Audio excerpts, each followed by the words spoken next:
Good afternoon. Welcome to the Assembly Committee on Health and Human Services. Secretary, will you please call roll? Assembly members Dahlia. Here. Edgeworth. Here. Gonzalez. Here. Goulding. Gray. Here. Hafen. Hibbets. Hunt. Here. Jackson. Here. Koenig. Here. Nadeem. Nguyen. Here. Orntlicher. And Chair Brown-May. Thank you. I am here. Would you please mark Assembly members Hafen and Ornlichter absent excused? And I believe our other member present when he arrives. Okay. Housekeeping. Welcome to the committee this Friday afternoon. As we begin, we have adjusted our agenda, so we're going to take our bills a little bit out of order. We'll start with Assembly Bill 244, then move into 266, and then 102. So if you have somewhere else to be while we're waiting for your bill to come up, feel free. Housekeeping, please silence your electronic devices. You are welcome to testify in person. If you want to do so, please sign in at the table and provide a business card. When you do testify, please remember to turn on your microphone and clearly state and spell your name for the record.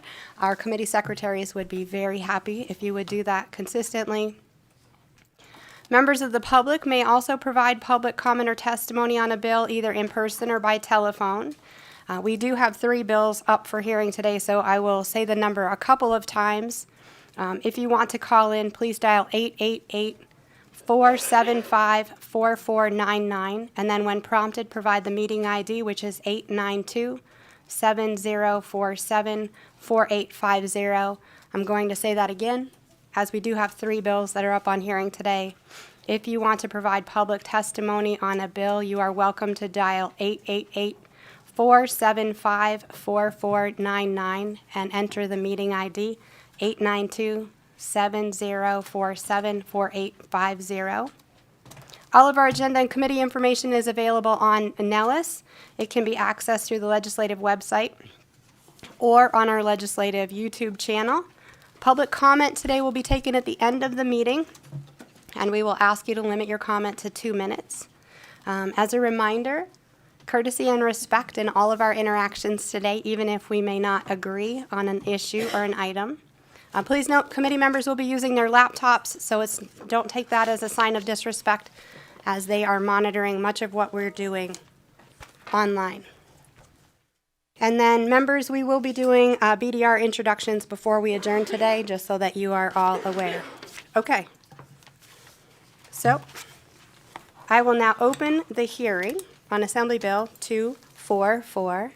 Assemblymember Considine, you are welcome to take the table. State and spell your name for the record, and you may begin whenever you are ready.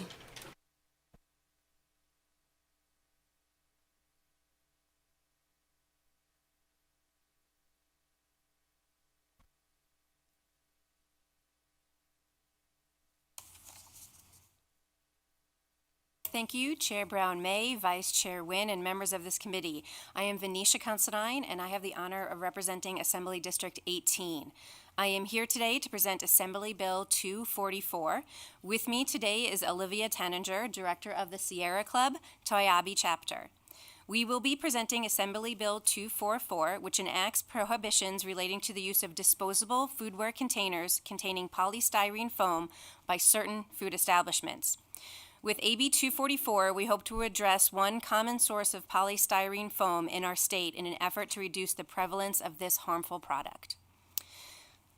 The purpose of the bill is to mitigate the harmful effects of polystyrene, also known as styrofoam, to our health, our state's natural resources, and our overall environment. Single-use polystyrene packaging for food and beverage items is not recyclable once used. Polystyrene contains toxic substances that are hazardous to humans, such as styrene and benzene, which are suspected carcinogens. Hot food and hot liquids can melt and break down polystyrene upon contact, which the body could then absorb. These chemicals can disrupt hormones, fertility, and the immune system. They can cause neurological problems.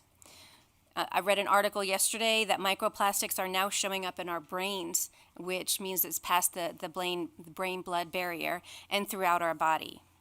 This bill encourages recyclable packaging, reduces waste and landfill challenges, and mitigates the harmful effects of styrofoam on humans and wildlife.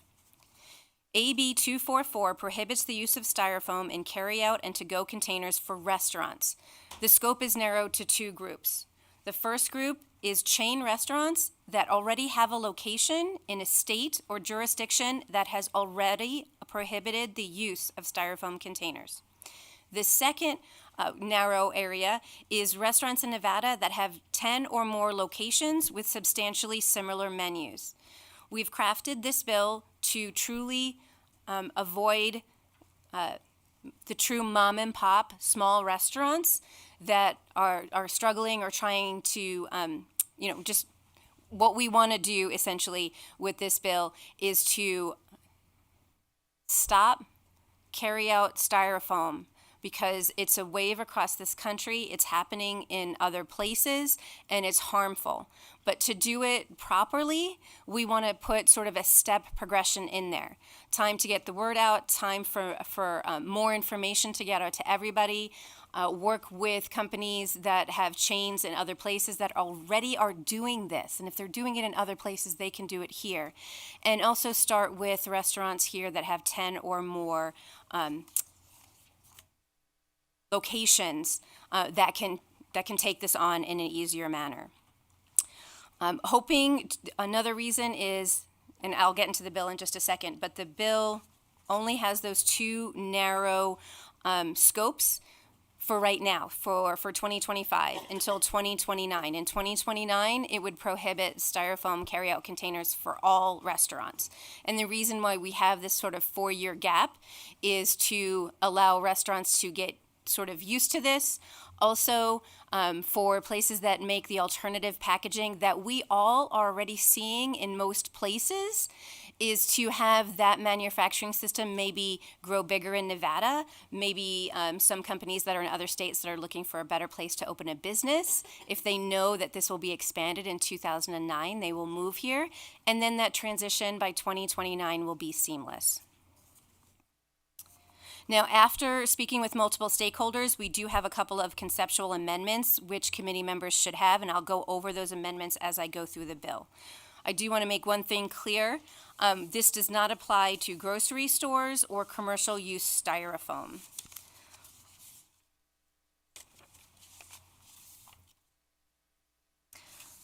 Okay, so if you want to take a look at the bill, it's not a very long bill at all. Section 3 is one of the places where we have an amendment. It is pretty much what I've said. It's the food establishment that has 10 or more locations doing business in this state. We are amending food establishment to change that and anywhere else food establishment is used in this bill to restaurant. And that was specifically requested because food establishment could include grocery stores. And like I said, we are trying to do this very, very narrowly. There is a penalty. The penalty for an entity who willfully and knowingly violates the provision of this bill, that civil penalty is to not exceed $1,000 per violation. Per violation seems too stringent, so the second item on our amendment is to change $1,000 per violation to $1,000 per day. The provisions of this section do not apply to a food establishment that has less than 10 locations in this state, unless the food establishment has 1 or more locations doing business in a state other than Nevada or jurisdiction that has the disposable foodware containers already in use. This bill has a definition of disposable foodware container, that is Section 4, as well as a definition of polystyrene foam. Section 4 just has some conforming language. Section 5, this has been a little confusing to folks. Section 5 kicks in 2009. So that's the difference between those two sections, Section 3 and then Section 5. If you're looking at the red lines on Section 5, that's because those narrow requirements will go away in 2009 because this bill will before for all restaurants. And then in section 6, one of the things that we really wanted to make sure is that when this goes into effect, we understand that a lot of restaurants have supplies, and they order their supplies, and some may order a lot of their supplies. When this bill goes into effect, if a restaurant or food establishment, which is now restaurant, may use any remaining inventory of the disposable foodware containers until the inventory of such disposable foodware containers is depleted. So we've done, I think a good job in making sure that we are not wasteful of anyone's funding, at the same time that we are protecting our state's health and the health of our children and future children.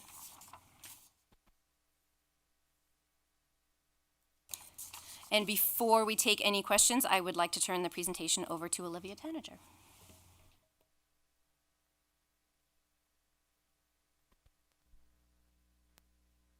Thank you, Chair and members of the committee. My name is Olivia Tanager. I'm the director of the Sierra Club's Toyabe chapter. We are the largest grassroots environmental organization in the state, and I thank you for taking the time today to listen to our presentation on AB 244. So today we want to talk to you about a material that will outlast the memory of everyone in this room, styrofoam, chemically known as polystyrene. It is incredibly harmful, as you heard, to our environment and to our health. Its environmental and health impacts are both severe and lasting, making it an urgent issue we need to address. One of the biggest issues with styrofoam is how long it takes to biodegrade. Once it's been discarded, it can persist in the environment for hundreds or even thousands of years. You can see on the screen how we compared styrofoam's decomposition rate to that of other alternative packaging. And I will note that the 500-year number is a very conservative estimate that I used in part for the sake of visualization so we could even see the other bars on the graph. Many studies show that styrofoam never fully decomposes. It breaks into tiny particles which end up polluting our waterways and landscapes. These microplastics are ingested by wildlife, causing serious harm to animals in Nevada, from fish to birds. The process of manufacturing it produces harmful chemicals, including styrene, a probable carcinogen. These chemicals contribute to air and water pollution, which have long-term effects on ecosystems and human health. And not only will styrofoam outlast us by at least 20 generations, it is incredibly expensive to recycle. In Nevada, styrofoam is by and large not recycled because of the expense and because it's very difficult to recycle, especially compared to the cost to recycle alternative materials to styrofoam. So some folks have asked, why styrofoam? Why not all plastics, given recent studies showing how pervasive and harmful plastic can be? Well, the answer is on this slide. It is by far the longest lasting and the most expensive, and therefore the least likely material to be recycled and reused. The health risks associated with styrofoam have been established through numerous peer-reviewed, scientifically respected studies. The material itself contains styrene, a chemical that has been linked to numerous health issues and classified as a potential human carcinogen by the International Agency for Research on Cancer. When styrofoam is used in food containers, as the assembly member said, such as cups or takeout boxes, there is also the risk of chemicals leaching into the food or drink. Research has shown that hot foods and beverages can cause styrene to leach more easily, posing potential risks to human health. Styrofoam or polystyrene also poses significant environmental harm. The polystyrene manufacturing process is the 5th largest creator of hazardous waste in the United States, contributing to serious pollution. As a principal litter, styrofoam is found everywhere from streets to waterways, and its lightweight nature causes it to break down into tiny particles that are incredibly difficult to clean up. These microplastics not only pollute our environment, but also negatively impact outdoor tourism, a vital part of Nevada's economy. After all, who wants to walk around our beautiful cities or go on a hike and see styrofoam litter? I hope you all have been to Lake Tahoe, and if you have, I'm certain you have been moved by its beauty. Living in northern Nevada, I still find myself tearing up every time I drive down into the Tahoe Basin and catch a glimpse of the lake. Styrofoam poses a serious threat to Lake Tahoe's ecosystem. A Desert Research Institute study found that polystyrene, along with polyethylene and alkylate resins, were among the most common materials found on Nevada beaches along the lake. In a 2023 study, polystyrene made up 16.5% of submerged materials from Lake Tahoe, highlighting its prevalence in the beautiful lake. Additionally, a study published in Nature revealed that Lake Tahoe has the 3rd highest concentration of microplastics out of 38 lakes surveyed globally. These microplastics are a significant concern as they negatively impact the lake's famous clarity, threatening both the environment and local tourism. Many states and localities have already taken this leap. We are not reinventing the wheel or asking for a radical change. I will note that after talking with many businesses across Nevada, I believe banning styrofoam at the state level is the best route for several reasons. Addressing this change at the state level is more beneficial than city-by-city bans, as a statewide ban provides consistency across regions, allowing businesses to streamline operations, reduce confusion, and avoid the burden of navigating different regulations in each city in our great state. Not only is this a needed solution from an environmental and health standpoint, but it is a popular one. Polling indicates that 81% of Americans support limiting styrofoam at the state level. McDonald's voluntarily adopted a styrofoam ban because of customer and shareholder concern over the safety of the product. And even in Nevada, the Washoe County School District stopped using styrofoam trays in the lunchroom, and you all know better than anyone what a shoestring budget our schools in the state operate under. If WCSD can do it, anyone can. Styrofoam's environmental and health impacts are undeniable, and it's time we take the step forward as a state to protect Nevadans and Nevada. Thank you. And we are happy to take any questions at this time. Thank you. Thank you. We do have a couple of questions, but before we begin, I would just like to clarify. I think you said 2009, but your intention was 2029. Is that correct? Thank you, Chair Brown May, Venetia Constein, for the record. Yes, 2029. Yes, thank you so much. Thank you. Some of us were flashing back to 2009. Our first question we have today is from Assemblymember Gonzalez. Thank you so much. Thank you for the presentation. I really appreciate it. I feel like we're living in the world where I have to Google like clean products, no toxins, so I very much appreciate the intent of this bill. I was curious if you could talk about maybe the cost. Is this going to cost? Well, I know that you first stated that you wanted to exclude mom and pop shops, so I was just curious, is this because of a cost issue? Does it cost more to not use styrofoam? And kind of talk about that. Thank you so much. Thank you so much for the question, Venetia Constein, for the record. Yes, currently styrofoam containers do cost less than some of the other things. I'm sure if any of you have gotten any to-go food, especially in Carson City, the majority of you have seen that they're not often styrofoam. There are still some chains that have styrofoam, but you can already see that movement. So it is a little bit more expensive right now to use the non-styrofoam, which is why we focused on chains. And when, nationwide chains, or in Nevada having over, 10 or more restaurants.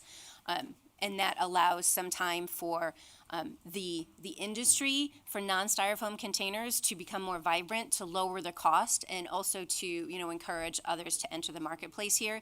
But that decision was for the true mom and pop places that the pennies is the cost difference really does make that difference. We don't want to harm anyone. We want to make everything healthier. Thank you.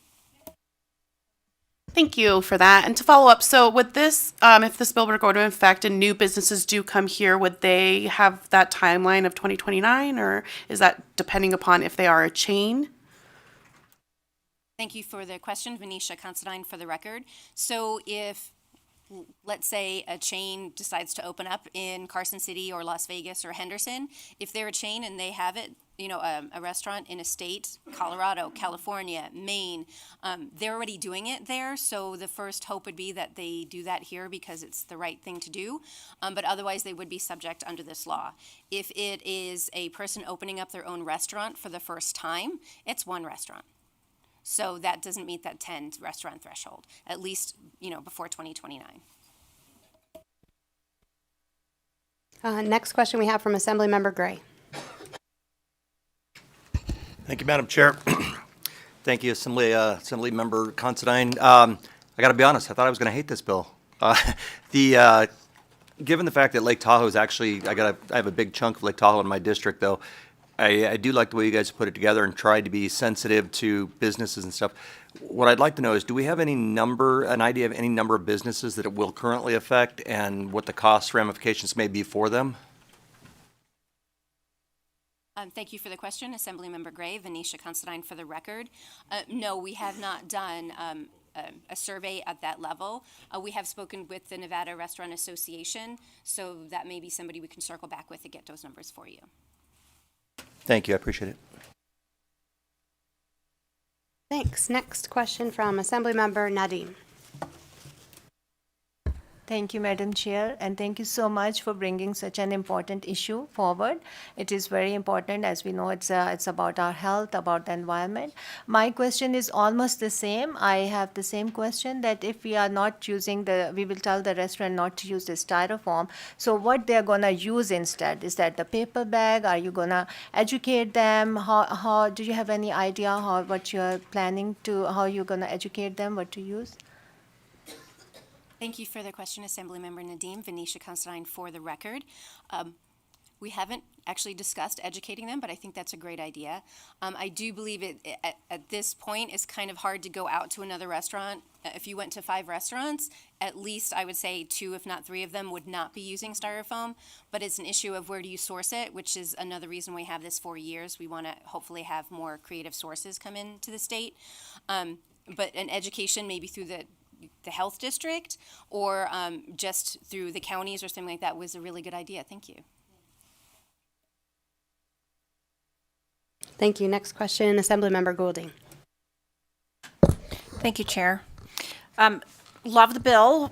A little surprised that it doesn't go even further. Can you tell me, certainly there were opportunities to be even more restrictive. Can you tell me why you didn't choose to do that? Thank you, Assemblymember Goulding, for the question. Venetia Considine for the record. Whenever you start with a bill, you start like a funnel. You start very wide, and you have ideas of what you would like to see at the end of it. But as we met with stakeholders, we wanted to really hear their concerns, so our funnel kept kind of getting smaller and smaller.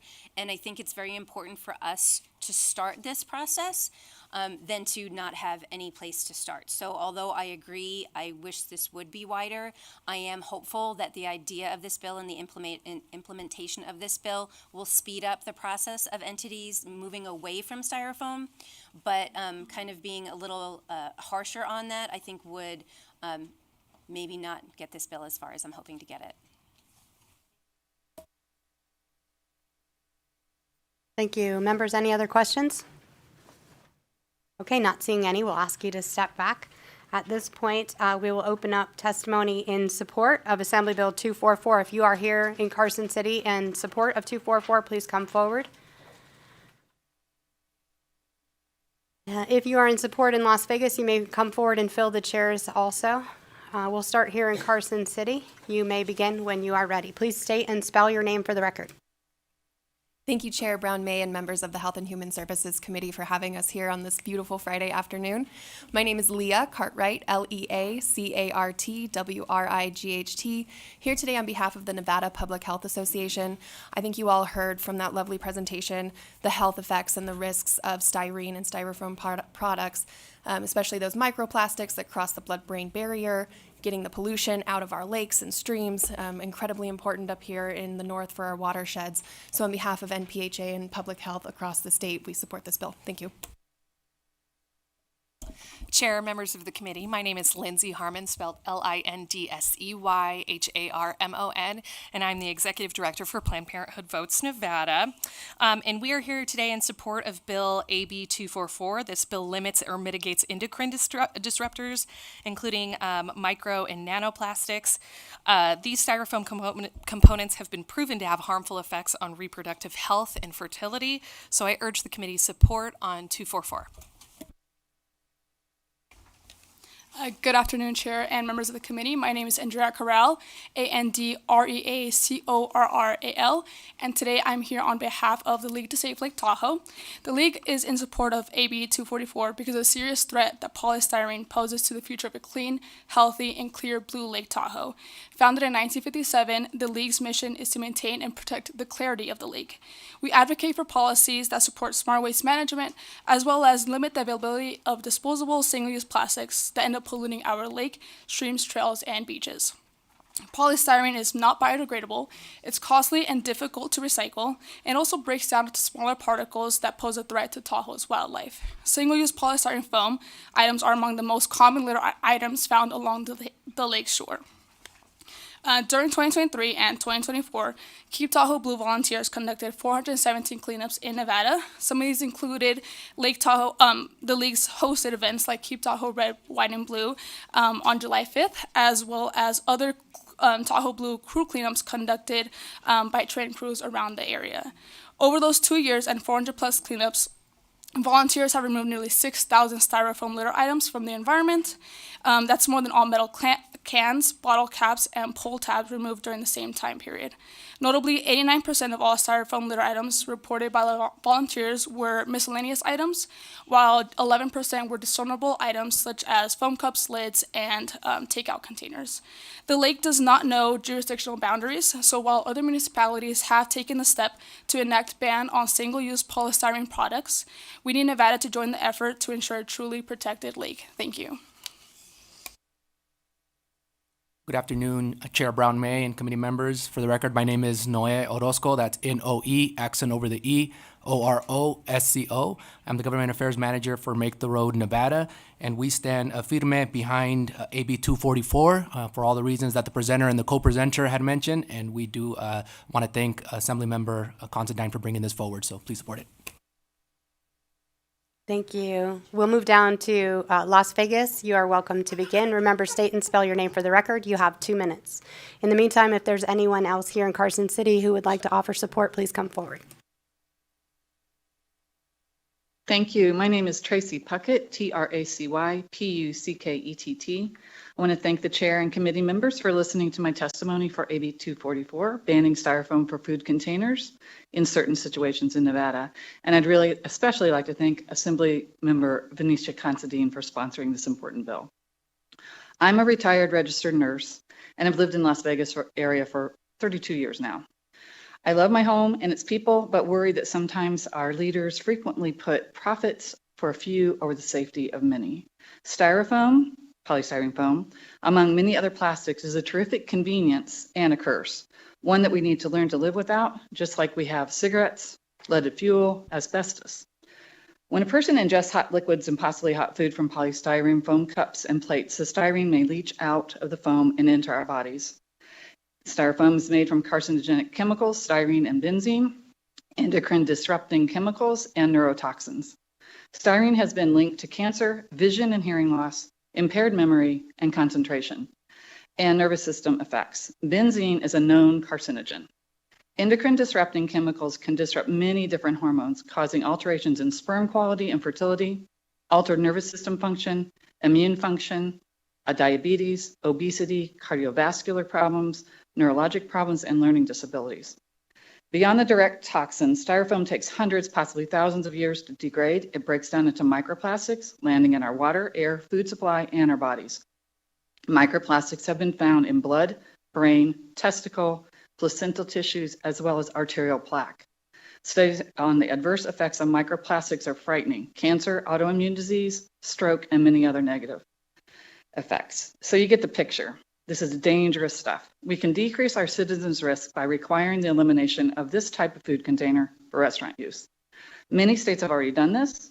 The alternatives for food service are generally plant-based, safe, compostable, and affordable. Thank you. If you would You were start asking to about wrap cost. your comments, we're at 2 minutes. This is it. This is it. Thank you for your time and attention, and please support AB 244. Thank you. Go ahead. Hi, everyone. This is Steve Scott in Las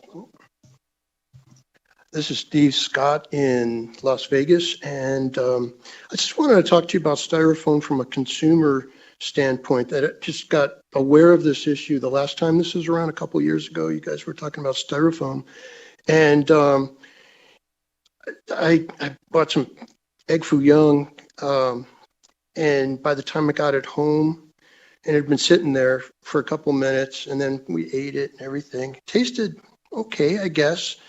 The styrofoam that extremely hot egg foo young was in had really deformed that styrofoam, and you could see where it had sort of eaten away, or where the leaching actually did occur. Now that I've said this, if you haven't experienced something like that already, you're going to now experience that. That also is true of like marinara sauce. We ordered extra marinara sauce with a pizza, and it came in a styrofoam thing. It was piping hot. Same thing, the deformation of the styrofoam. And I thought I'd just take this opportunity to come all the way down here to the state building to say something about that, just because that's what I actually experienced, and it was kind of gross. So I hope you support AB 244. Thank you. Thank you.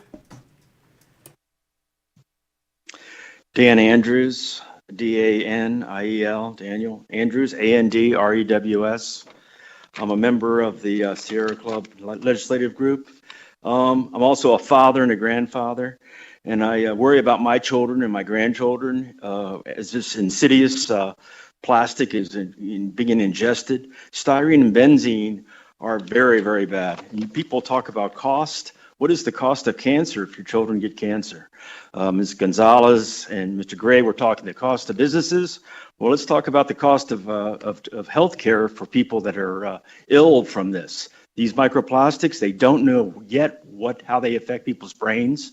They are found now in people's brains, and this could cause major problems. We need to be very active with this. There are alternatives. Plenty of paper products. There's plenty of places. Europeans use paper products in their packaging. We just have to look around. It's not too hard to figure out.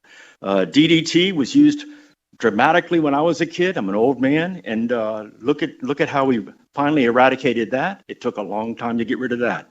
So I would support this 100%, and you have to for your children's sake. Thank you very much.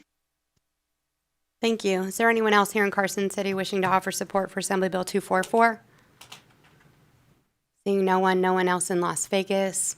AVH, is there anyone on the telephone lines in support of Assembly Bill 244? If you would like to testify in support of Assembly Bill 244, please press star 9 now to take your place in the queue.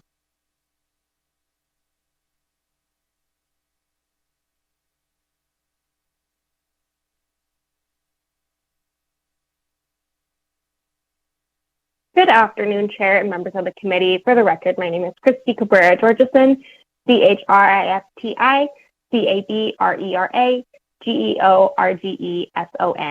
I'm the Deputy Director of the Nevada Conservation League, and we are here in support of AB 244. This is an important step in protecting our environment and safeguarding the health of our communities. Styrofoam is non-biodegradable, pollutes our water, and endangers our wildlife. It also has documented health impacts. As we continue to witness the environmental and health effects of plastic products, it is imperative that we take action to reduce their widespread use. We urge the committee's support on this bill. Thank you.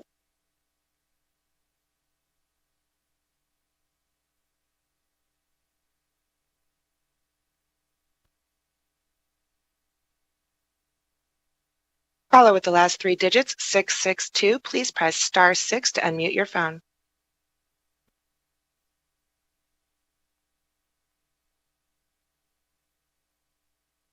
My name is Toby Tyler.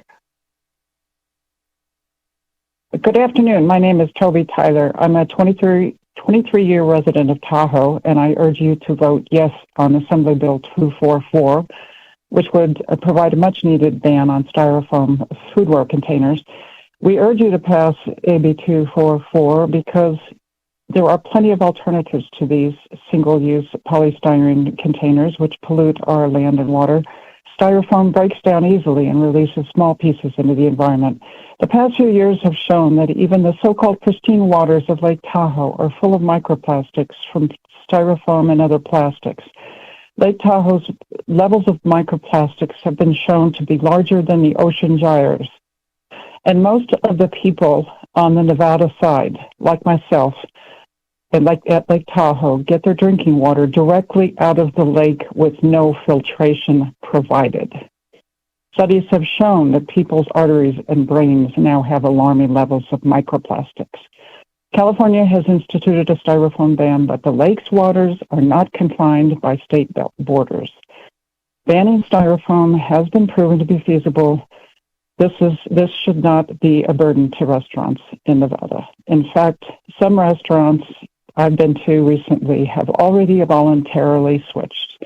Please help save Lake Tahoe and the rest of Nevada from this pollution and vote to pass AB 244. Thank you.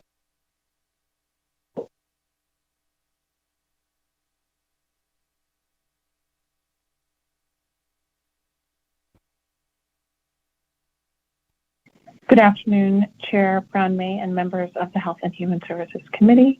For the record, my name is Jolina Walker, Jollina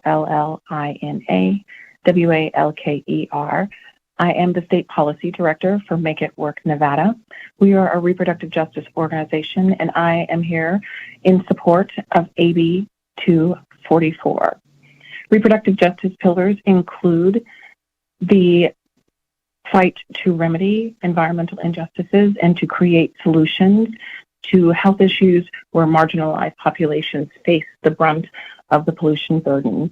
Styrofoam can significantly impact environments in low-income communities by disproportionately exposing residents to harmful chemicals through accumulating litter in their neighborhoods and potential contaminations of local waterways, leading to health concerns and environmental degradation, particularly when waste disposal facilities are situated in our communities. We want to thank Assemblymember Considine for bringing this bill forward, and we urge you to support AB 244. Thank you.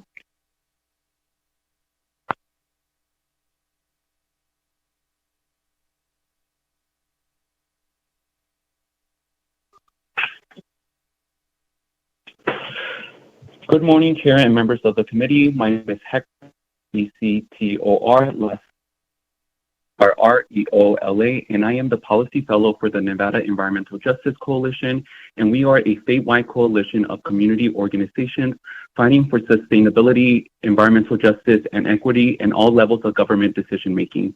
Through grassroots organizing and policy advocacy, we aim to liberate frontline communities from environmental hardship, which is why we're here in support of Assembly Bill 244.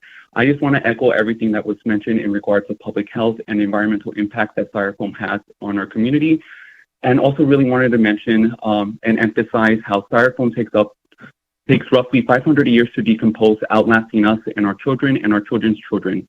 Styrofoam continues to cause harm even after we dispose of it by polluting our water sources and poisoning our wildlife. We ask that you support Assembly Bill 244 to protect our communities and the planet from the harmful and long-lasting effects of styrofoam. Thank you for your time and your dedication to the people of our state.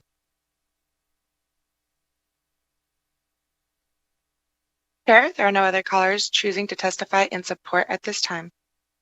Thank you. At this time, we'll move into opposition. If there is anyone here in opposition of Assembly Bill 244, please come forward and fill in the chairs.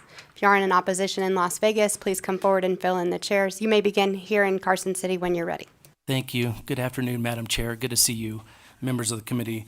For the record, I am Trey Abney, Trayabney, here today on behalf of the American Chemistry Council. My client's members produce the raw materials used to manufacture a variety of different types of food packaging containers, including the expanded polystyrene foam products that would be restricted under AB 244. While we appreciate the intent of this bill, we are respectfully opposed. All packaging leaves an environmental footprint, regardless of the material type. I do want to thank the sponsor, Assemblywoman Considine. We chatted before session and chatted just a day ago, and I also want to thank Olivia from the Sierra Club. She has been an absolute joy and wonderful to work with. We weren't able to get there with her, but we will continue working. I just want to add that it takes energy and raw materials to produce, transport, and recover or dispose of any material. In our view, the practical result of AB 244 will be to force restaurants to use alternative to-go containers without clarity as to whether those alternatives are currently being recycled or composted in this state. And I would just direct you, for those of you that have your recycling at home through either Waste Management or Public Services, they will tell you that anything that has food waste that's been in it cannot be recycled. ACC has been constructively involved in packaging recycling legislation in several states, including California, Colorado, Oregon, Hawaii, and Washington, that seek to reduce waste and increase the recycling of all types of packaging materials. A good first step will be consider legislation like what's moving in Hawaii that would require a waste needs assessment to be completed to help any guide and future waste recycling policy. What materials are being collected? How are the services arranged and funded? And are there improvements in services needed? And how are collected materials currently being processed and marketed? For these reasons, we are respectfully opposed to AB 244, but we'll continue to work with the sponsor. Thank you very much for your time, Madam Chair. I appreciate you.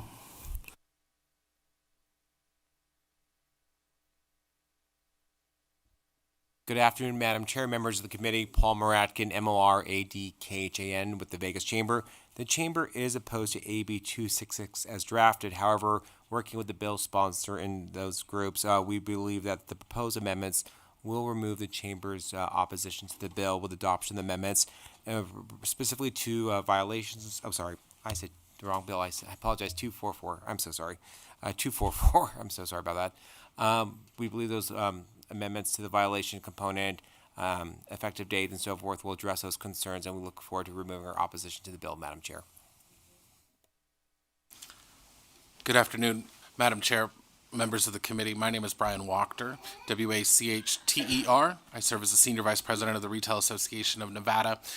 We do have some concerns about how the bill was originally written and what kind of those consequences and side effects would have been to opening up something of this magnitude to all grocery stores and operations that are not exactly restaurants. And so we appreciate the ability to work with the bill sponsor as well as Olivia to be able to craft legislation that we know as an industry we can implement, and so we can help you solve your policy goals or achieve them that you're looking at. So we do anticipate being able to remove our opposition once your body has adopted the amendment.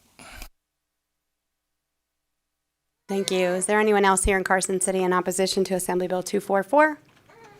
Seeing none, I see no one in Las Vegas coming forward. AVH, is there anyone on the telephone lines in opposition to Assembly Bill 244? If you would like to testify in opposition to Assembly Bill 244, please press star 9 now to take your place in the queue.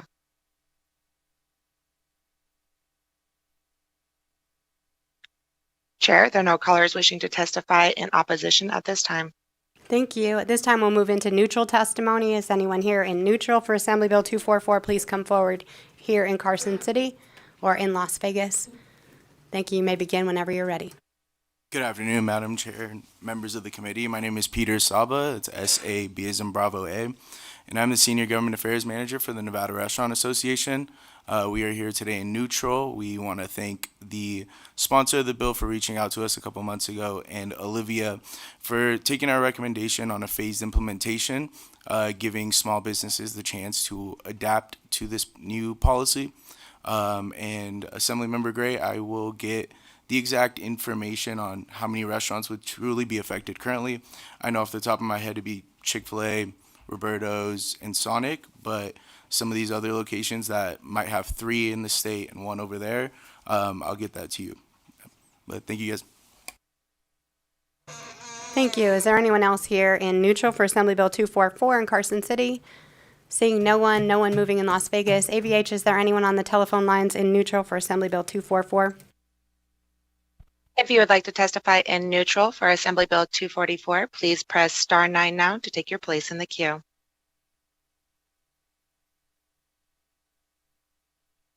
Chair, there are no callers wishing to testify in neutral at this time. Thank you. Assemblymember Considine, would you like closing comments? Thank you. Thank you to this committee for allowing us the time to give this presentation. We will continue to work with stakeholders on this. We really want to make sure we can get a good bill passed and begin this process. We will have another amendment coming, just to give you a heads up, to change the effective date to October 2025 instead of July 1st, which was one issue that folks had. So thank you so much for your time and have a wonderful weekend. Thank you. And you, at this time, we will close the hearing on Assembly Bill 244. Next up on our agenda today is Assembly Bill 266. I am happy to open the bill hearing on Assembly Bill 266, and we will wait for our Assemblymember Gonzalez to join us at the table.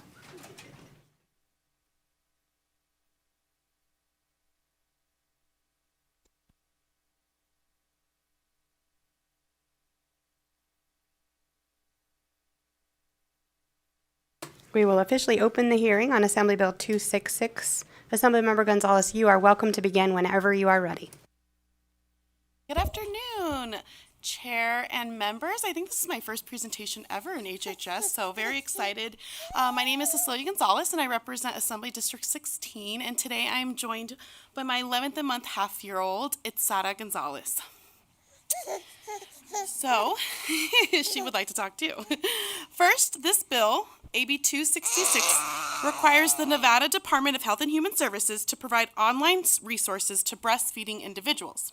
These resources must include a fact sheet providing information concerning Medicaid coverage for counseling and support for breastfeeding, breastfeeding supplies, prenatal screenings, and lactation consultants. A list of services available in the community for lactation support, including the name, addresses, and phone numbers of organizations that provide support. The department is also required to develop and implement a public health education program about lactation, which will include the health benefits of breastfeeding and ways to connect individuals to lactation support. The next part of this bill is strengthening legal protections against discrimination towards a breastfeeding individual. Specifically, it prohibits places of public accommodation from discriminating against individuals because they are breastfeeding. That brings me to the amendment that I posted as well, which is a conceptual amendment to remove the misdemeanor part. I mislooked that part, and I think my work speaks here at the legislature that I'm definitely not trying to throw people in jail, rather I'm actually trying to get them out. So I will be removing that portion. You have something to say? And I just want to give you all some statistics. 60% of moms actually stop breastfeeding sooner than they would like due to lack of support and resources. 1 in 3 moms experience massive pain thinking that they can't breastfeed because, again, they don't have the resources to learn, right? A lot of people don't understand that you are also learning as well as your child, and nearly 75% don't have lactation support. And so I'm very excited to bring this bill forward through my own journey. Here with my little one, I think we saw about 7 different lactation specialists just because of the challenges. And so I'm very thankful for the support that I had. And I also have friends that they didn't know that they can breastfeed. So I have a friend who's a teacher who thought she legitimately could not breastfeed because she had to go back to work. And so that's kind of some of how I brought this bill forward. And now we'll take questions. Young lady. Thank you for your presentation, and welcome to Itzara's very first bill presentation at 11 and a half months. I think you've set her off on the right foot.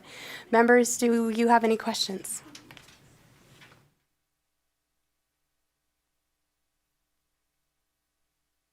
Okay, seeing no questions, if you will. Wow. Oh, bring her back.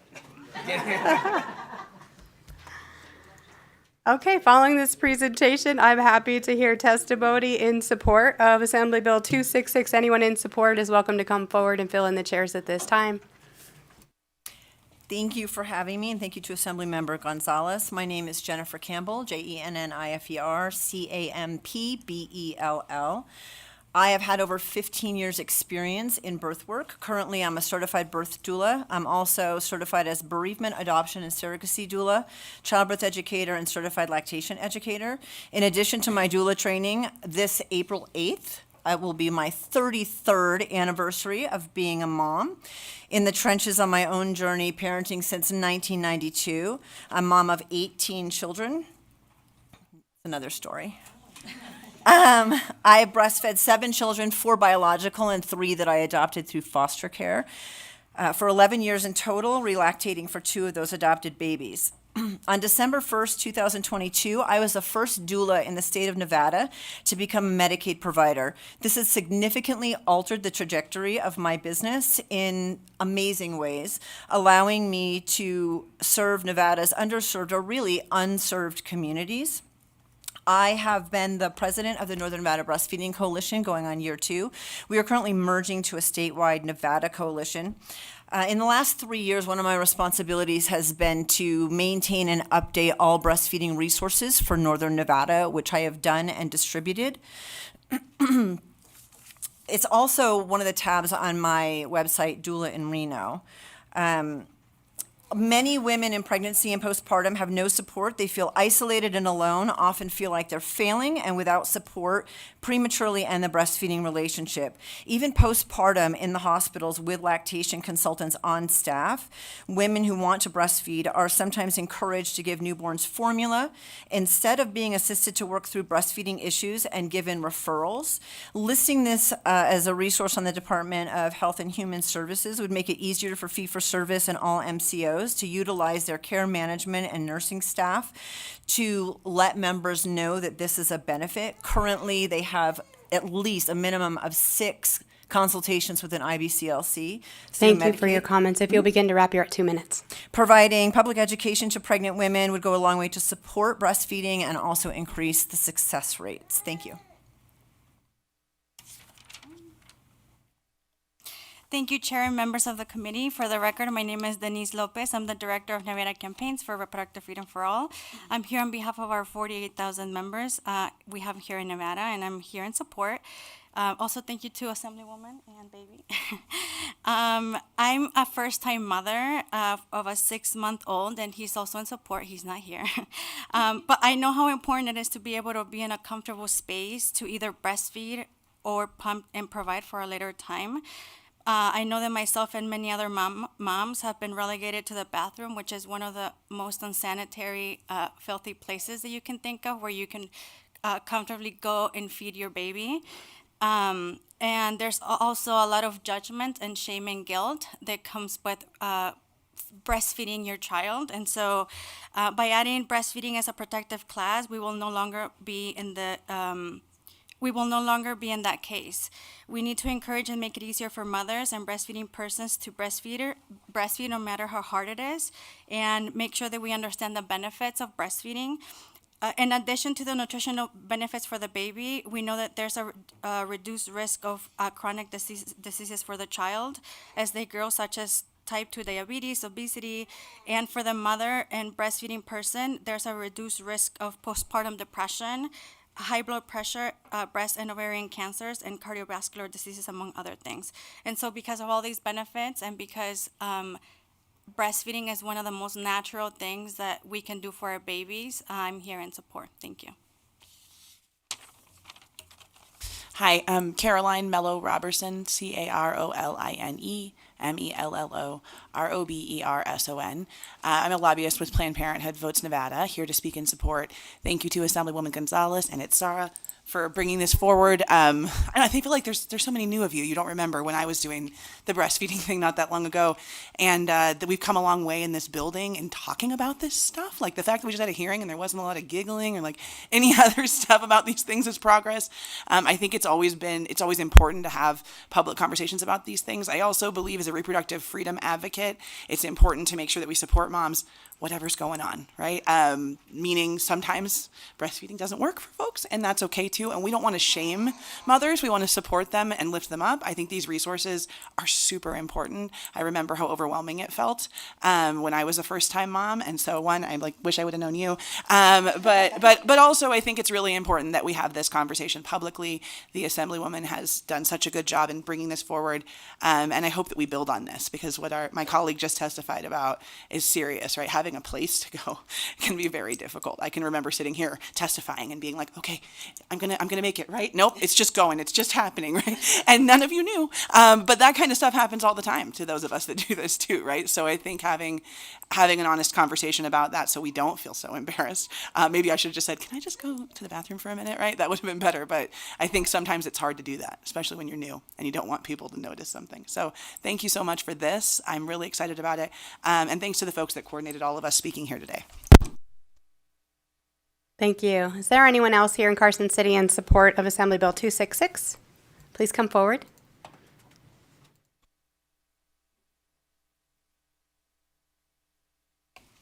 Hello again. For the record, my name is Andrea Corral, AndreaCorral. AB 26. I am here on behalf of the Nevada Women's Lobby. AB 266 is an important step in promoting health and ensuring that families in Nevada have access to accurate information as well as resources about breastfeeding.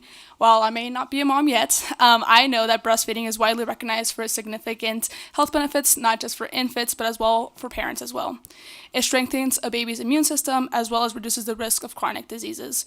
For parents, it lowers the chance of postpartum depression answering cancers.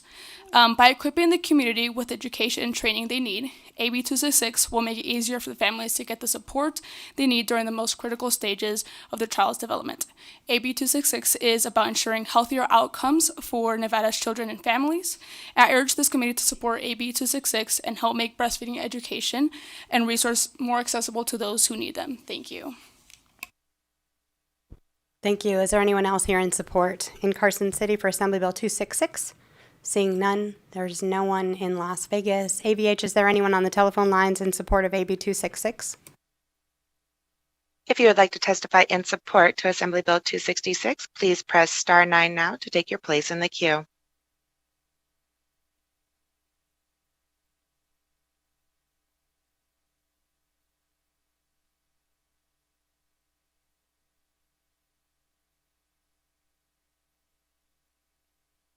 Caller with the last three Good digits, afternoon. 686. You may begin.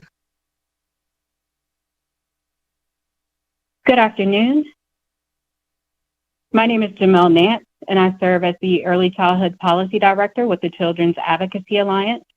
On behalf of the Children's Advocacy Alliance, we would like to express our support for AB 266 to make revisions related to breastfeeding by providing vital information pertaining to breastfeeding support, and protection to nursing caregivers.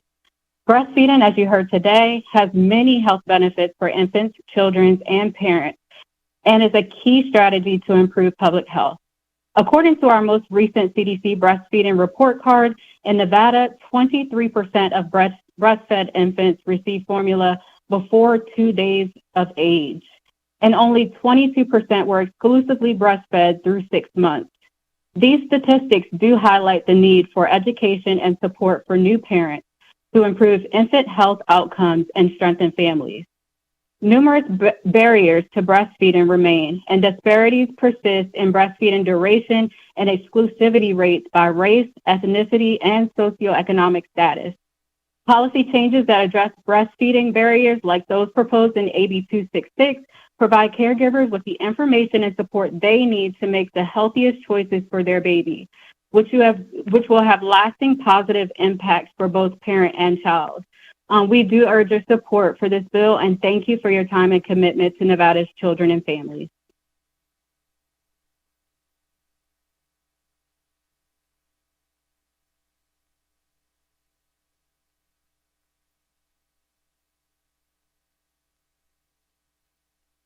Caller with the last three digits, 874. Please press star 6 to unmute your phone.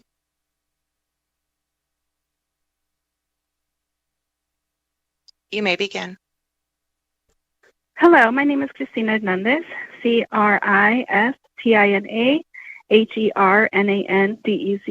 and I'd like to voice my support for AB 266. First, I'd like to thank the sponsors and co-sponsors of the bill, especially Assemblywoman Gonzalez, for championing this bill and sharing her journey with all of us. I am on the board for the Nevada Breastfeeding Coalition. I'm also a doula and a prior breastfeeding mom. And this bill will provide support for the many parents that give birth in the hospital by providing them with the education on breast chest feeding and ensuring that breast chest feeding individuals are protected while doing so in public. And if they are discriminated, they have the ability to hold the businesses or organizations accountable. The prevalence of breastfeeding in Nevada is lower than the national average. Specifically here in Clark County, 73.8% of infants under 6 months receive any breastfeeding. We also know that the Healthy People 2030 has set 2 key indicators related to improving breastfeeding rates by 2030. These indicators include targets to raise the percentage of infants exclusively breastfed up to 6 months from 24.9 to 42.4%, and the percentage of infants breastfed at 1 year old from 35.9 to 54.1%. This bill will provide the much-needed education that can possibly support the 2030 indicators for Nevada. Lastly, as we continue to see a high number of discriminatory bills and rhetoric on our most marginalized communities, we need state protections for our communities. This bill provides some of that relief. Thank you for your time, and I urge you to vote yes on AB 266.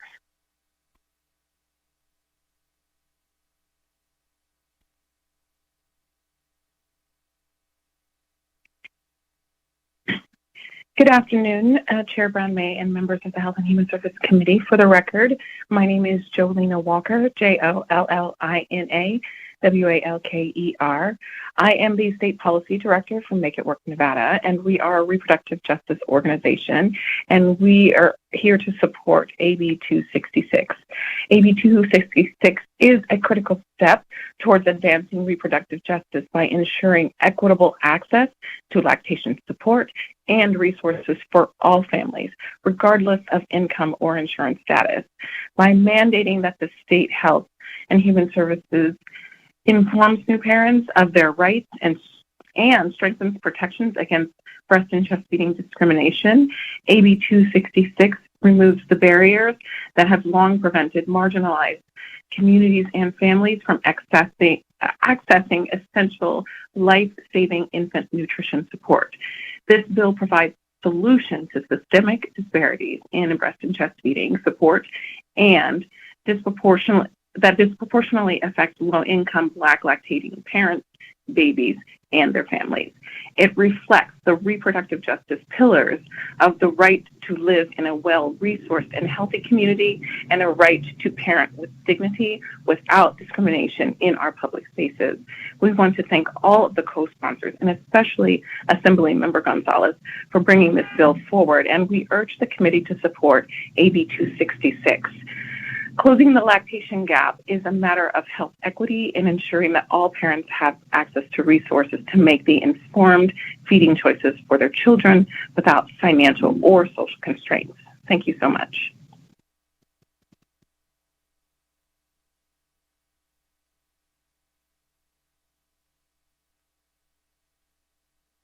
Good afternoon, Chair and members of the committee. My name is Denise Bolaños Heredia, Bolanos Heredia, and I'm the Associate Director of Return Strong, and we strongly support AB 266. Why would a prison reform organization be interested in this bill? Well, because some mothers are lactating when they go to prison or jail. Some mothers give birth while incarcerated, and there are breastfeeding mothers inside prisons visiting their incarcerated loved ones. Incarcerated mothers lack access to breastfeeding education and lactation support, and in some cases, educational materials could even be flagged as inappropriate. Making these resources available online ensures that more people, including those who are incarcerated, can access vital information should they need it. With NDOC distributing tablets to incarcerated individuals, this could be an important way to provide them with breastfeeding education and support. This is a public health issue. Breastfeeding improves infant health, strengthens maternal bonds, and increases a mother's chance of successful reentry. Supporting this bill simply means supporting healthier families and stronger communities. Thank you.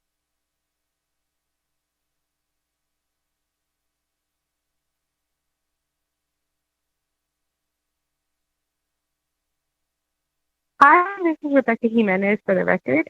I am a board member for the Breastfeeding Coalition of Nevada, and I'm also a first-time mom and a CBC breastfeeding counselor.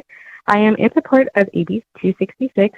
I think it's really important for mothers who are entering their journey of breastfeeding to have the knowledge and support to be able to provide those health benefits for their baby and for themselves. I know a lot of moms aren't really aware of it, that they have so much health benefits when they are able to breastfeed. And I feel like with this bill specifically, they would be able to gain more confidence, not being scared of breastfeeding in public whenever, wherever, because honestly, we don't choose a time when our babies get hungry, and sometimes breastfeeding on demand can be a little tricky when you're out in public and you're unsure if you're able to feed your baby at that time. And I don't think that should be a worry anymore for any moms out there. I think the Medicaid coverage would also help give more accessible help with them so they can be able to provide that type of nutrition for their child. And yeah, I'm in support for AB 266. Thank you. If you have recently joined and would like to testify in support of Assembly Bill 266, please press *9 now.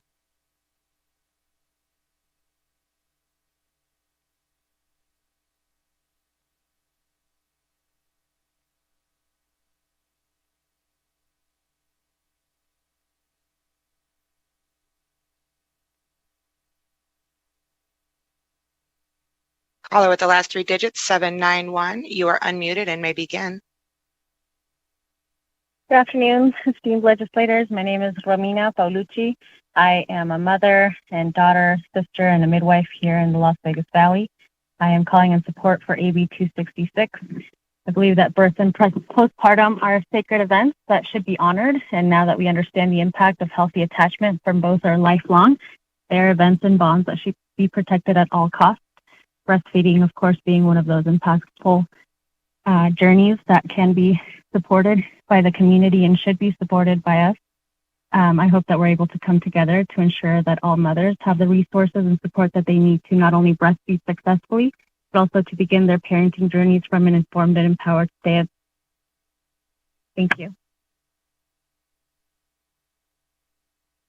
Chair, there are no other callers to testify in support at this time. Thank you. We'll move into opposition testimony for Assembly Bill 266. If anyone is here in Carson City opposed to Assembly Bill 266, please come forward now. Anyone in Las Vegas, you're welcome to fill in the chairs. You may begin here in Carson City when you're ready. Good afternoon, Madam Chair. For the record, Paul Moradkin, MORADKH with the Vegas Chamber. First of all, the Chamber would like to thank the bill sponsor for meeting and having conversations regarding the bill. Appreciate her time, of course. In regards to the history of breastfeeding in the business community, the Chamber is one of the earliest supporters in 2017 to support AB 113, which required employers to accommodate breastfeeding in the workplace. So do know we understand and support those efforts. Our concern is specific to Section 5 of the bill in the public accommodation section in existing NRS. The conversations we're having with the bill sponsor, of course, this section pertains to codifying an activity, not a person, and we appreciate the amendment that was put forward by the bill sponsor by the misdemeanor piece, and we'll continue our conversations with her. Again, we really do appreciate the work she's doing here, and we look forward to coming to a resolution very quickly. Again, appreciate the efforts. Thank you very much. Thank you, Chair. Brian Wachter, WACHTER, Senior Vice President of the Retail Association of Nevada. We would like to echo the comments of the Las Vegas Chamber of Commerce. Thank you. Great ditto. Anybody else here in opposition for Assembly Bill 266? Seeing no one in Las Vegas. AVH, is there anyone on the telephone lines in opposition for Assembly Bill 266? If you would like to testify in opposition to Assembly Bill 266, please press star 9 now to take your place in the queue. Chair, there are no callers wishing to testify in opposition at this time. Thank you, AVH. Now we'll move into neutral. Is there anyone here offering neutral testimony for Assembly Bill 266 in Carson City? Seeing no one in Las Vegas. AVH, is there anyone on the telephone line wishing to offer neutral testimony for Assembly Bill 266? If you would like to testify in neutral for Assembly Bill 266, please press star 9 now to take your place in the queue. Chair, there are no callers choosing to testify in neutral at this time. Thank you, AVH. And this time we'll invite the bill sponsor up. Assemblymember Gonzalez, would you like to make closing comments? Thank you so much, Assemblywoman Cecilia Gonzalez, representing District 16. I just want to thank the committee and also thank you for a very nice hearing for my daughter's first time. I appreciate you all and look forward to working with those to get it in a good spot for everyone. Thank you so much. Thank you. At this time, we'll close the bill hearing for Assembly Bill 266.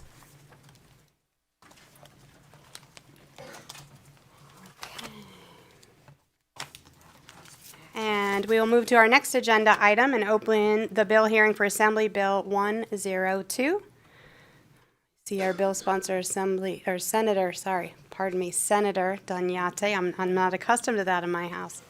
The People's House. Senator, you may begin with your bill presentation whenever you are ready. Thank you.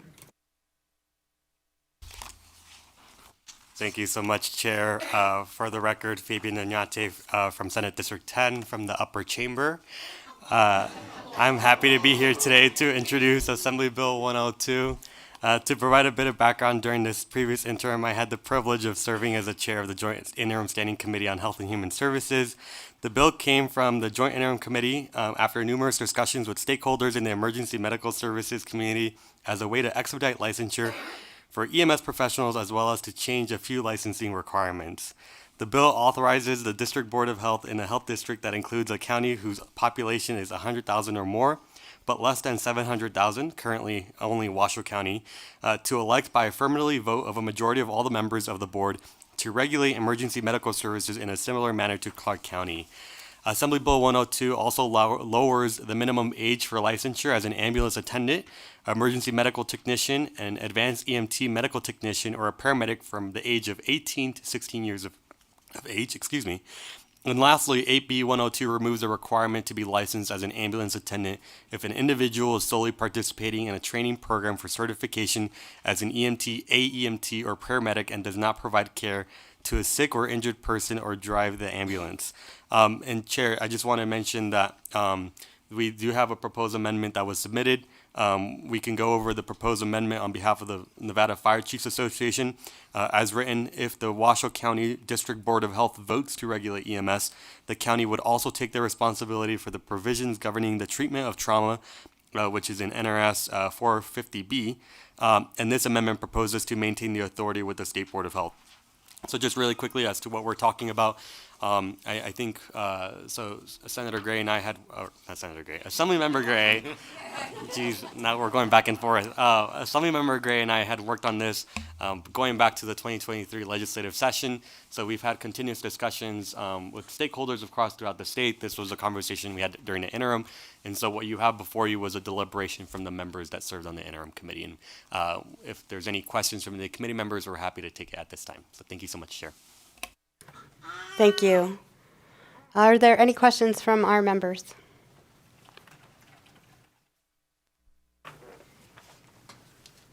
Wow, they must be very tired. It's Friday afternoon. I do have one question, right? There are a number of conversations going back and forth relative to this bill. You are in a comfortable place with this proposed amendment now has addressed many of the concerns that were brought up before we started. Is that correct? Thank you, Chair Fabian Nanyate, for the record. That's correct. This amendment, I believe, has cleared up all the confusion. So hopefully we're in a good spot. And I think all the parties at least have agreed to so far. Yeah. And I don't know if the fire chief, if you want to say something. Good afternoon, Chair Brown May. Dave Cochran, COCHRAN. I am the president of the Nevada Fire Chiefs Association. I'm also the fire chief for the city of Reno. I'm here in support of the bill. I don't really have much to add besides what Senator Nanyate said. This has been an issue that's been percolating for a while, and I appreciate the senator stepping up to help us facilitate a path forward. So thank you. Thank you. Members, any questions? Going once? Going twice? Okay. At this time, if you will step back, we will open up comments in support. Anyone here in support of Assembly Bill 102, please come forward and fill in the chairs here in Carson City and then in Las Vegas. We may begin here in Carson City whenever you're ready. Thank you, Chair, members of the committee. Nick Ciccone, City of Reno, for the record. That's NICCICCONE. Just want to echo the comments of my fire chief and say that not only is the Fire Chiefs Association on board, but also the City of Reno. Thank you very much. Good afternoon, Madam Chair. Todd Inglesby, President of Professional Firefighters Nevada. We wholeheartedly support this bill. We want to thank you and the committee for allowing us to present this bill. This not only impacts our current members as far as certification and streamlining processes, but allows us with those recertification, continuing education hours to really provide the care that's needed in our communities. Also, by changing that age requirement, we have several Explorer programs where we cultivate new members. We also have several programs down south that are within high schools, and allowing our members to really participate in those, work out in the field, and gain that experience prior to getting on our job is vital for our success now and into the future. Thank you. Good afternoon, Chairman May and committee members. My name is Michael Brown, MICHAEL BROWN, with the Nevada State Fire Chiefs Association. AB 102 has been, with the assistance of Senator Donate, evaluated, discussed, and finally here before the committee. The State Fire Chiefs Association is in support of AB 102. We feel strongly that allowing counties such as Washoe to attain the ability to provide for the provisions under NRS 450B and with the exclusion as provided in the amendment, this bill will support our ongoing emergency medical services, our EMTs, advanced EMTs, and paramedics. Thank you. Good afternoon. For the record, Rich Harvey. I'm with the Northern Nevada Fire Chiefs Association. And I'd just like to say that Nevada Fire Chiefs have long supported improvements in the efficient and effective delivery of emergency medical services. We appreciate the hard work and efforts of the Joint Interim Standing Committee on Health and Human Services. We support their efforts, and we support AB 102. Thank you. Thank you. Is there anyone else here in Carson City in support of Assembly Bill 102? Seeing none and no one in Las Vegas. AVH, is there anyone on the telephone line in support of Assembly Bill 102? Public line is open and working. There are no callers at this time. Thank you. At this time, we'll move into opposition. Is there anyone here opposed to Assembly Bill 102? Seeing no one moving and no one in Las Vegas. AVH, is there anyone on the telephone line in opposition to Assembly Bill 102? No callers have joined at this time. Thank you, AVH. At this time, we'll move into neutral testimony. Is there anyone here neutral offering testimony on Assembly Bill 102? Please come forward. Thank you. You may begin when you're ready.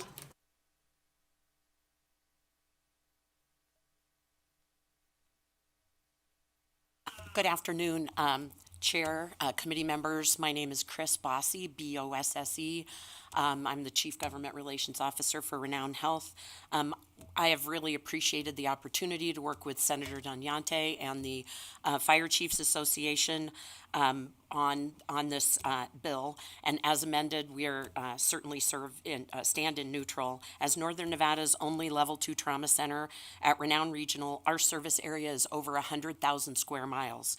The closest Level 2 trauma centers are in Sacramento and in Salt Lake City. And in fact, about a third of the patients cared for at Renown Regional come from outside of Washoe County.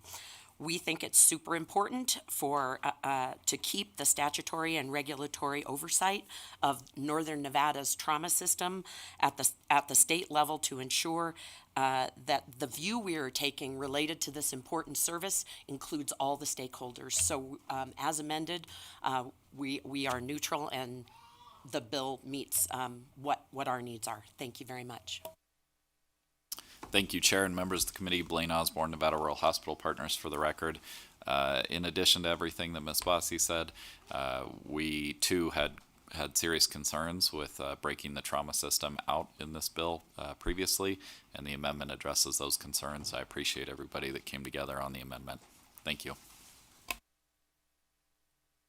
Thank you. Is there anyone else here wishing to offer neutral testimony for Assembly Bill 102? Seeing none, seeing no one in Las Vegas. AVH, is there anyone on the telephone lines wishing to offer neutral testimony for Assembly Bill 102? The public line is open and working. There are no callers at this time. Thank you, AVH. Senator, would you like to make no closing comments at this time? Then I will take a moment of personal privilege and just note that one of my favorites in my district, Bonanza High School, currently has a first responder program and really are working with our youth in order to help shore up our system. So I appreciate your efforts here. With that, we will officially close the bill hearing for Assembly Bill 102. Thank you so much.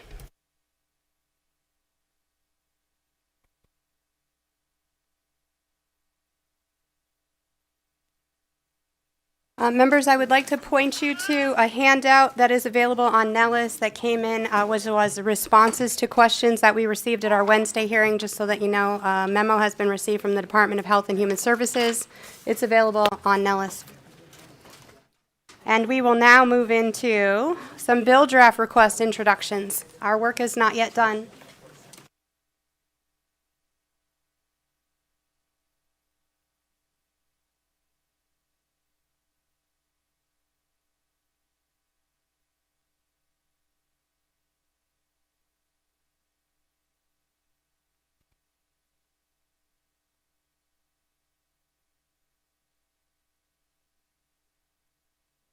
Okay, members, we have a number of BDR introductions. I will remind you that a vote in favor of introducing a BDR does not imply a commitment to support the measure later. This action does, what it does is allow the BDR to become a bill and enter into the legislative hearing process. It does not imply commitment to support final passage. Okay? I will entertain a motion to introduce BDR number 27-458. Moved. Thank you. It's on behalf of the Legislative Committee on Senior Citizens, Veterans, and Adults with Special Needs. I have a motion from Assemblymember Gonzalez and a second from Assemblymember Gray. Okay.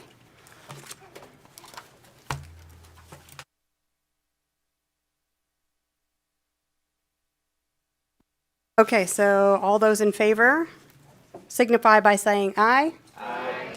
Any opposed, nay? The motion carries.